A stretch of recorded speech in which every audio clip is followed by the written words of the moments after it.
And I'm going to apply F horizontally this time and on the top object.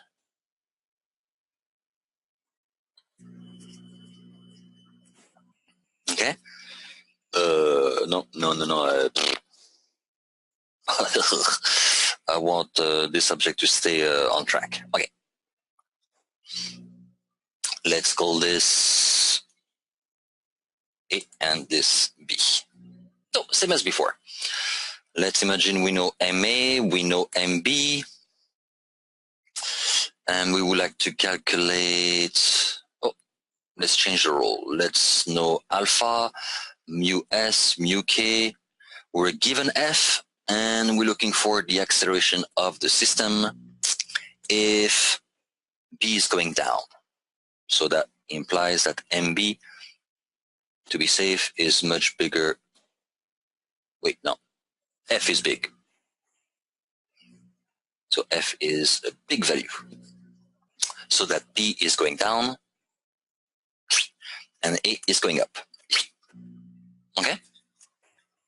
So we know alpha, let's say 30 degrees, MA, MB, 5 kilograms, whatever.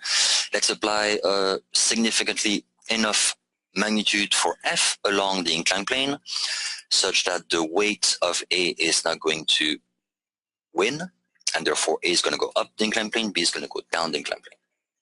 And B is going to slide on top of A, and A is going to slide up between B and the inclined surface.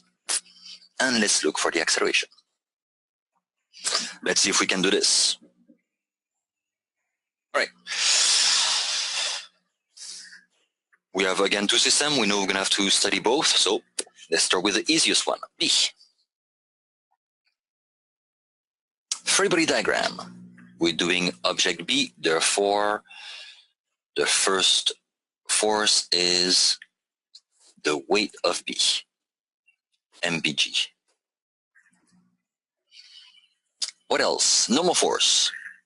The normal force comes from object A, therefore it should be perpendicular to the line between A and B and acting on B, so it's going to go up. So if this is the inclined direction, let's call this NAB. All right, then of course there is F.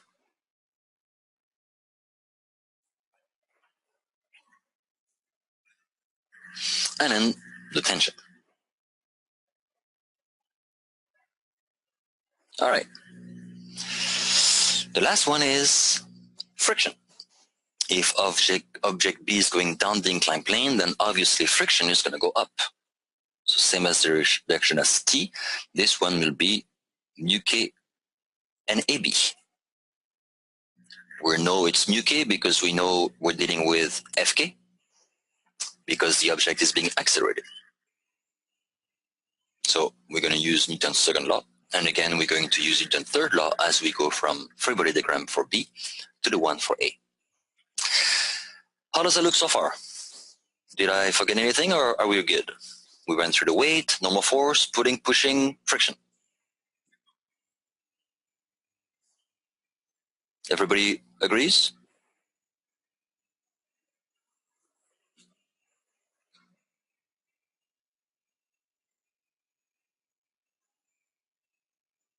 All right, what about everybody else? You either agree or disagree. Which one is it? Agree? All right, okay. So again, when we have more than one system, let's move to A directly to make sure we pick the correct label. John, do you mind if we split the weight into components so it's all... Ray was asking me this question. It is perfectly fine. It's usually not done, but it's perfectly fine. But if you want to do this, the problem is you need to wait until you pick a coordinate system for you to do this. But yes, I will accept it. It will get busy, but I will accept it. The danger for this is that you don't need to identify your direction between your force and your axis, which means you have to skip that step and do it on your own. So if you feel comfortable, from chapter 2, go for it. But be careful not to misidentify your angle direction. Does that make sense? Perfect. So let's use that technique right after we finish free body diagram on A to see how that looks. Actually, let's do both so we get to see both situations. Object A.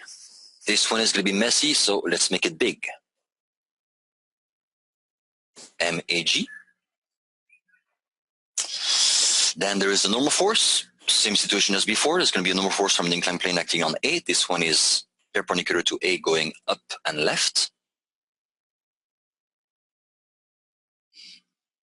I'm going to call this one N floor or N table.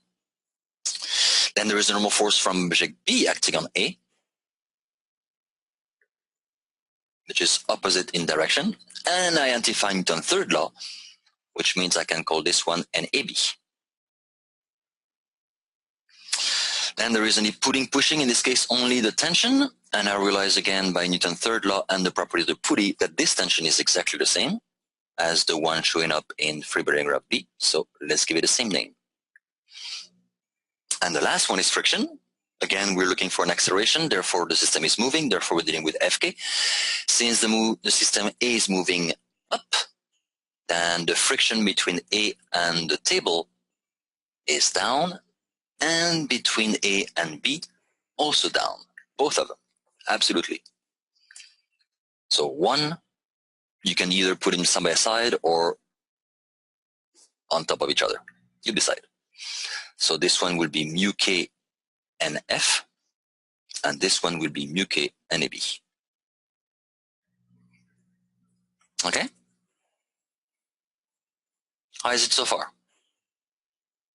Still good? All right, so now let's pick a coordinate system. To make our life easy, let's pick a coordinate system such that, let's say our positive x is going into the direction of motion because we're looking for the acceleration. So since B is going down, let's pick positive x down.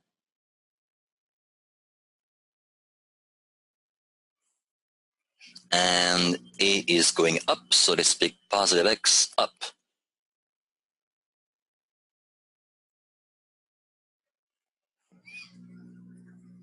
All right. Then the last part is to identify the direction. We've practiced this over and over last week. Obviously, alpha is between the weight and the y-axis. And for both cases. Okay?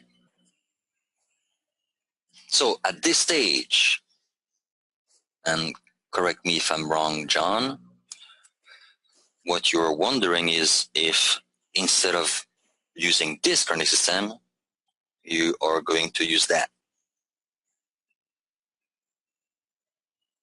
Express directly the componentation of WB, which means you're going to have something like this.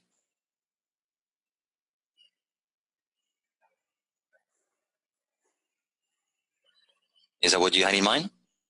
So this will be your WBX, and this will be your WBY.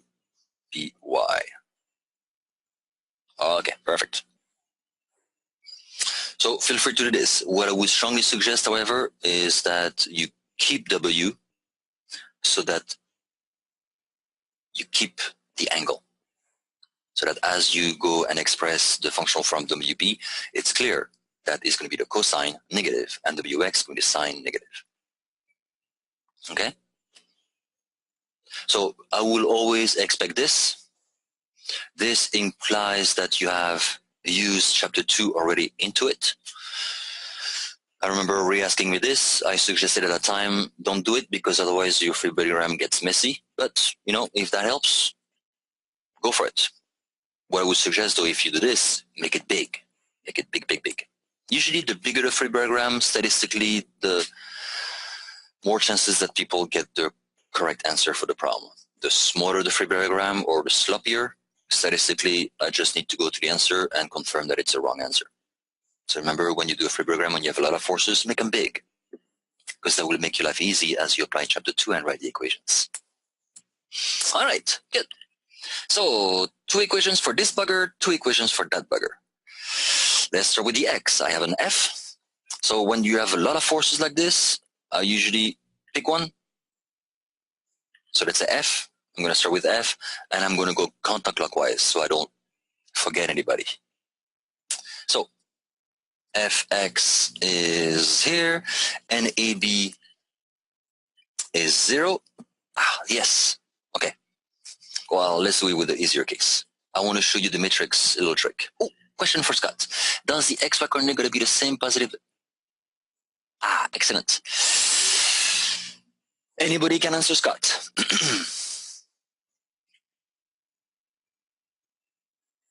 Oh, what did I put? Going to be the same positive direction on A and B. Yes, I obviously flipped them. So what do you all think? Could you answer Scott? Is it possible to pick the same coordinate system for both systems? So that means if I pick positive X down left for B, can I pick positive X down left for A as well and get the same answer? Absolutely. You can go either way, Scott. Thank you. What will be the difference if we had chosen positive X to go down left for A? Woohoo! Thank you, Ray. Yep. You have to change the sign of the acceleration. Thank you, Tim. And that's the reason why I don't do it. That's the reason why I keep suggesting, if you know the acceleration and you know its direction, pick the positive either X or Y in that direction, so that the left-hand side or the right-hand side of Newton's second law is always positive. You never have to remember to put the negative sign. And one of them is 0. If you don't, then you have to look at the actual property of the system and realize, okay, my object A is accelerated up, but I've chosen my positive X to go down. Since A is a vector, as I'm about to project my vector A on the right-hand side, I cannot forget to put my negative sign. And usually people forget. So what I would suggest is practice both and ensure that you have the same answer. Good. Any other questions before we use chapter 2 and write those into equations? Excellent question. Thank you, Scott.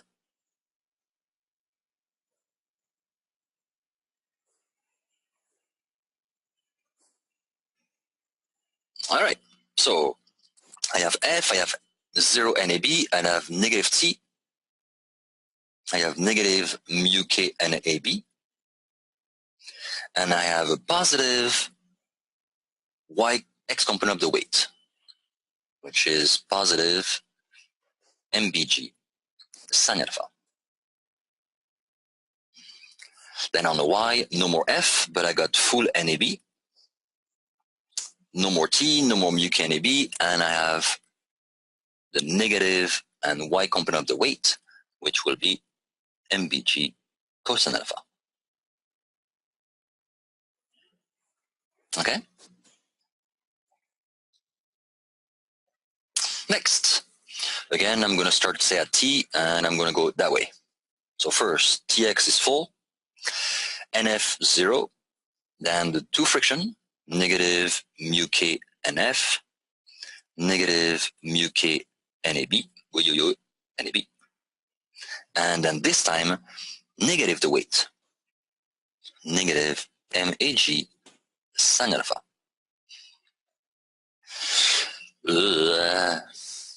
Nobody stops me. The Y is obviously 0, but the X is not 0.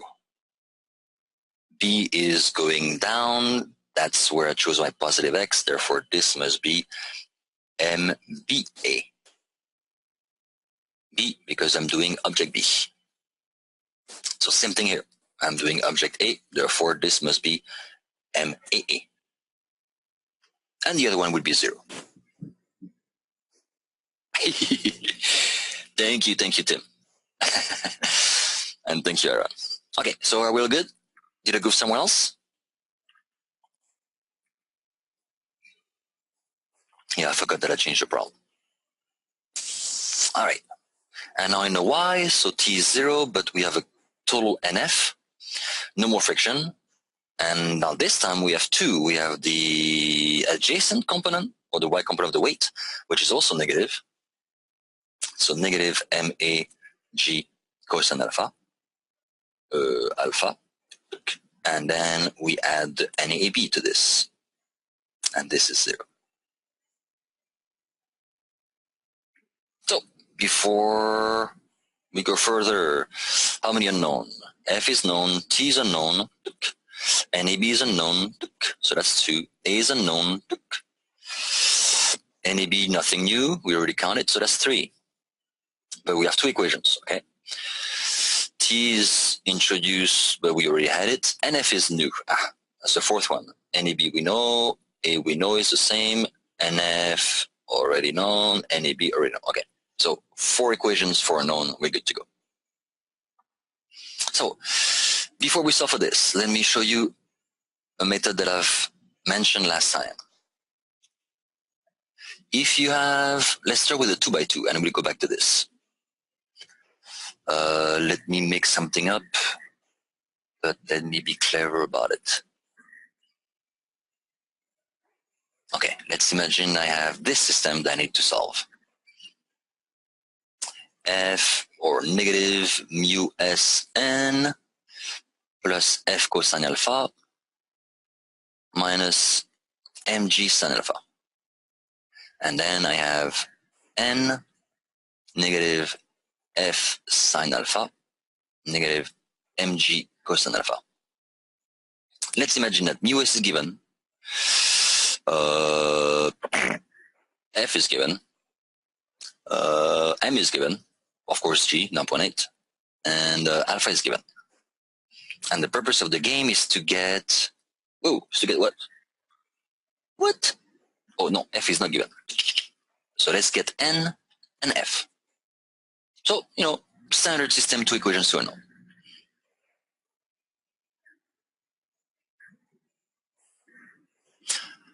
How are we going to solve for this? It's a 2x2, so it's a piece of cake. You can use addition method, multiplication method, substitution method, whatever. Let's look at another method. And that's the reason why when I was doing my free body diagram last week and the week before, I was aligning my coefficient. Let's do the same thing. Let's rewrite this so that every unknown is aligned and put in order in your equation. And then all the constant term, I'm going to take them out on the other side of the equation. So this system can be rewritten as negative mu Sn, here 1 times n, plus cosine alpha times f, minus sin alpha times f.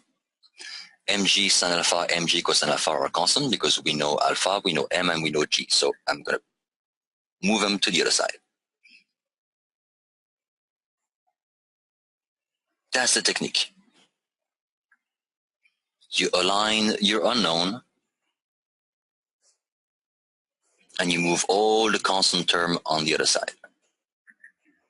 Once you've done this, you can rewrite the system like this. Negative mu s cosine alpha, 1 negative sin alpha. N was first, therefore N is first. F was second, therefore F is second. And then my constant term.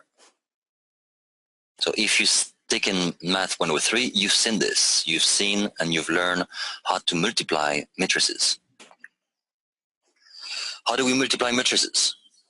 Here we're dealing with a 2x2 multiplied by a 1/2. The idea is we're going to, let me duplicate it. Oh, yo.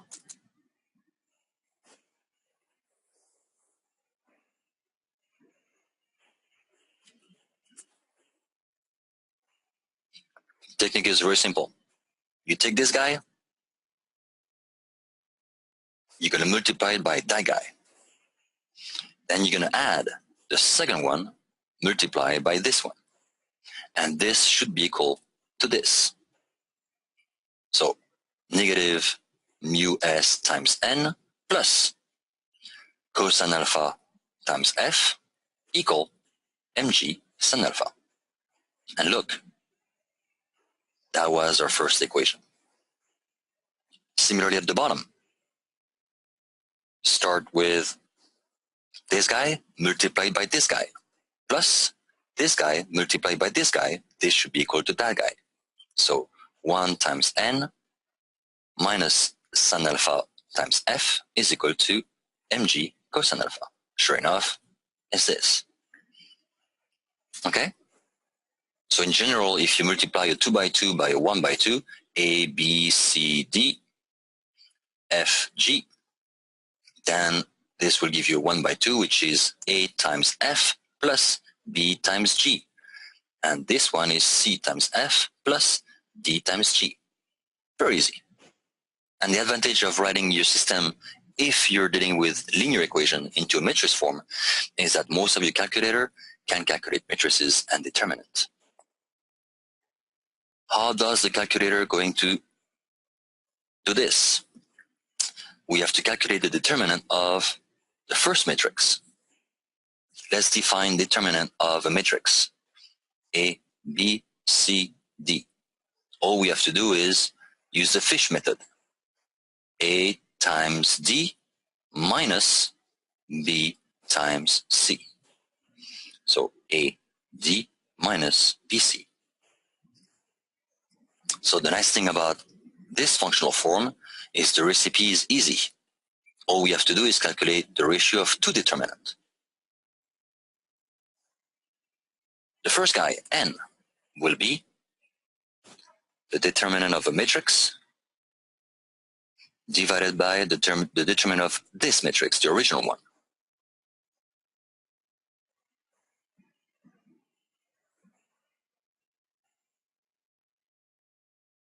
And the second one will be almost the same. F, the bottom will be exactly the same. And the top will be a different matrix. And let's see what matrix this will be. For the top one, since this refers to this and this refers to the second one, you're going to replace the first column by the constant one. So this becomes mg sin alpha and mg cosine alpha. And the rest is unchanged. So this stays where it's supposed to stay. Cosine alpha minus sin alpha. For the second one, f, since f was the second guy, you're not going to replace the first column, you're going to replace the second column by the constant term. So you're going to leave the first column, and this time you're going to replace the cosine alpha minus sin alpha with the constant matrix. And that's it. Now you use the fish.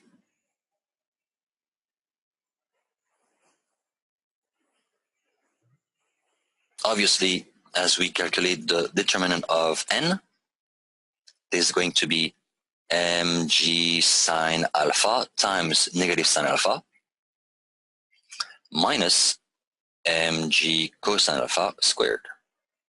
That's the numerator. The denominator, same thing. Negative mu s times negative sine, so that's mu s sine alpha, minus 1 times cosine. Done. And you can actually even see the identity on the top one. And then for f, the denominator obviously is the same. And the numerator will become negative mu s mg cosine alpha minus negative mg sin alpha. Done.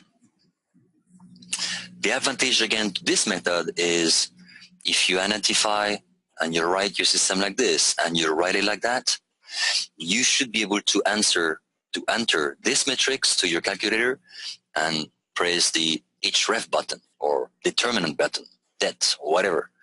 So it's very, very fast. Now you may think for 2 by 2 it's overkilled. You could have done it using the substitution method or the addition method. But now if you're dealing with a 4 by 4 like this, life is so much easier if you use that method. Let's see how that goes. Let me copy and paste the 4 equation and see how the matrix functional form can be used here.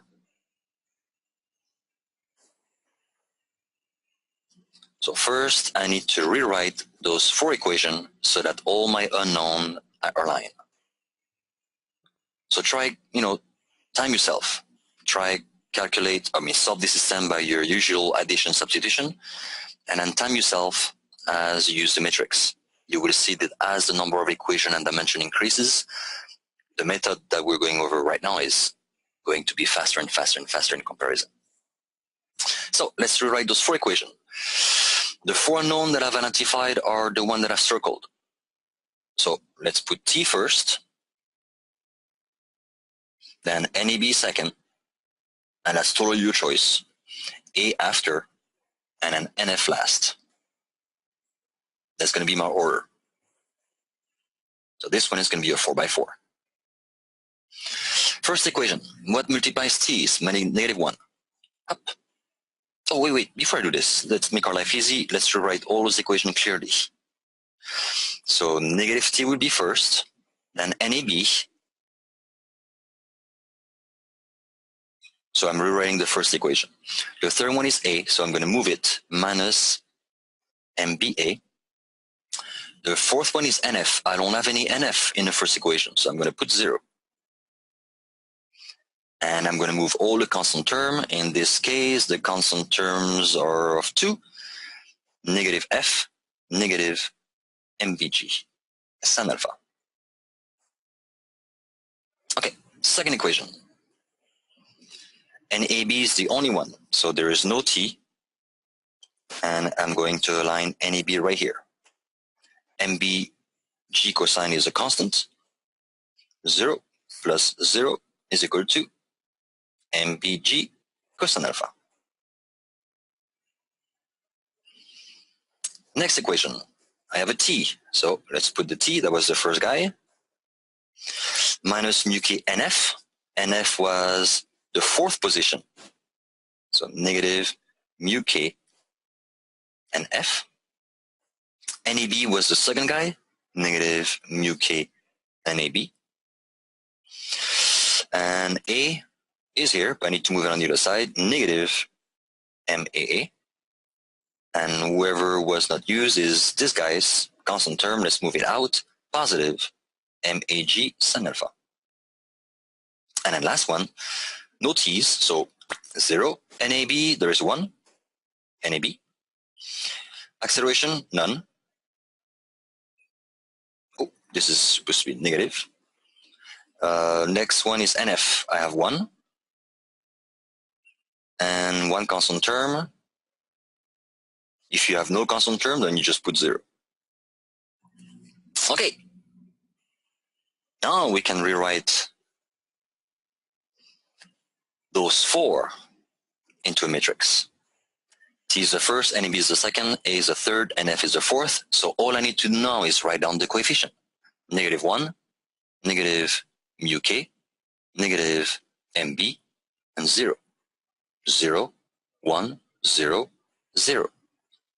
1, negative mu k, negative MA, negative mu k. 0, minus 1, 0, 1. Bang!